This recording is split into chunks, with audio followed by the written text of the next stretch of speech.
ትንቢተ ሆሴዕ ምዕራፍ 13 ኤፍሬም በተናገረ ጊዜ ፍርሃት ነበረ፣ በእስራኤልም ዘንድ ታበየ። ነገር ግን በዓልን በማምለክ በበደለ ጊዜ ሞተ። አሁንም ኃጢአትን ይሰሩ ዘንድ ጨመሩ። በብራቸውም ለራሳቸው ቀልጦ የተሰራ ምስልን፣ እንደ ጥበባቸውም ጣዖታትን ሰርተዋል። ሁሉም የሰራተኛ ስራ ናቸው። ስለ እነርሱም የሚሰዉ ሰዎች እምቦሳውን ይሳሙ ይላሉ። ስለዚህም እንደ ማለዳ ደመና በጠዋትም እንደሚያልፍ ጠል፣ በአውሎ ነፋስም ከአውድማ እንደሚበተን እብቅ፣ ከመስኮትም እንደሚወጣ ጢስ ይሆናሉ። እኔ ግን ከግብፅ ምድር ጀምሬ አምላክህ እግዚአብሔር ነኝ። ከእኔም በቀር ሌላ አምላክ አታውቅም። ከእኔም በቀር ሌላ መድኃኒት የለም። በምድረ በዳ እጅግ በደረቀ ምድር አውቄህ ነበር። ከተሰማሩ በኋላ ጠገቡ፣ በጠገቡም ጊዜ ልባቸው ታበየ፣ ስለዚህ ረሱኝ። ስለዚህም እኔ እንደ አንበሳ ሆንሁባቸው፣ እንደ ነብርም በመንገድ አጠገብ አደባባቸዋለሁ። ልጇ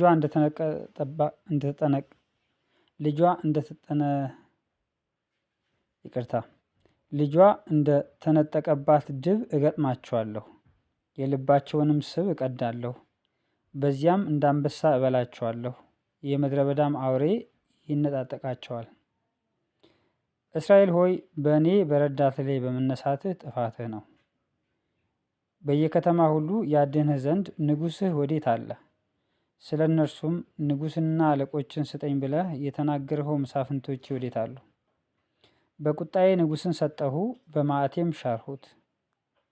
የኤፍሬም በደል ታስሯል፣ ኃጢአቱም ተከማችቷል። ምጥ እንደያዛት ሴት ጭንቅ ይመጣበታል። በሚወለድበት ጊዜ በማኅፀን አፍ ቀጥ ብሎ አይወጣምና አእምሮ የሌለው ልጅ ነው። ከሲኦል እጅ እታደጋቸዋለሁ፣ ከሞትም እቤዣቸዋለሁ። ሞት ሆይ ቸነፈርህ ወዴት አለ? ሲኦል ሆይ ማጥፋትህ ወዴት አለ? ርኅራኄ ከዓይኔ ተሰወረች። በወንድሞቹ መካከል ፍሬያማ ቢሆን የምስራቅ ነፋስ ይመጣል። የእግዚአብሔር ነፋስ ከምድረ በዳ ይመጣል፣ ምንጩንም ያደርቃል፣ ፈሳሹንም ያጠፋል። የተከበሩ ዕቃዎች ሁሉ ያሉበትን መዝገብ ይበዘብዛል። ሰማርያ በአምላኳ ላይ አመጻለችና በደሏን ትሸከማለች። በሰይፍ ይወድቃሉ፣ ሕፃኖቻቸውም ይፈጠፈጣሉ፣ እርጉዞቻቸውም ይቀደዳሉ።